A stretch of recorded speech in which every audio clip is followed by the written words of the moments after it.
Something that you just said, you were talking about the sort of like skills that you have that you've kind of built. And I would describe you as somebody who's very patient, empathetic, understanding, really respectful. A lot of starting photographers, they struggle with the ability to talk to people. But do you have any advice for them to help build those skills, to those types of, like active listening and conversational skills? Yeah, I was, early in my career, I didn't photograph very many people at all. And actually, it kind of scared the hell out of me. And because I didn't have that confidence to do it. And either you have, a couple of things. Sometimes you'll have it, based on how you grew up.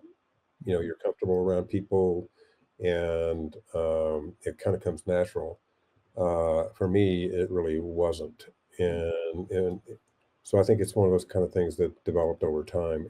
I think my best advice is just to be yourself.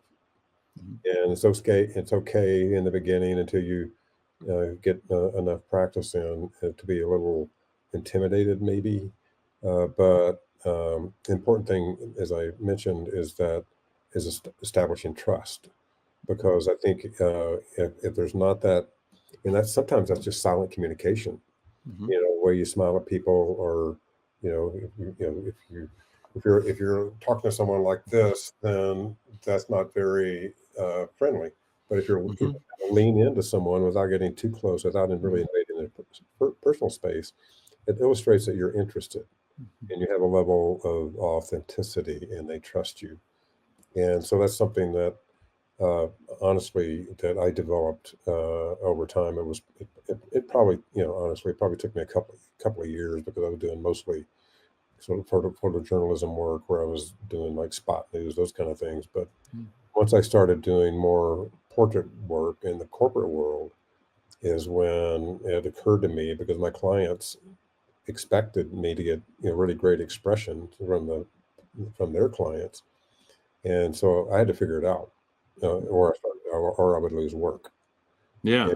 and so I think that's sometimes it's just a must thing. So it's kind of interesting to see like that you built some of those skills doing the more corporate commercial work and then brought it back into your photojournalism and documentary work. Yeah, absolutely. No, I Yeah. think that was a critical part of this. We'll call it evolution.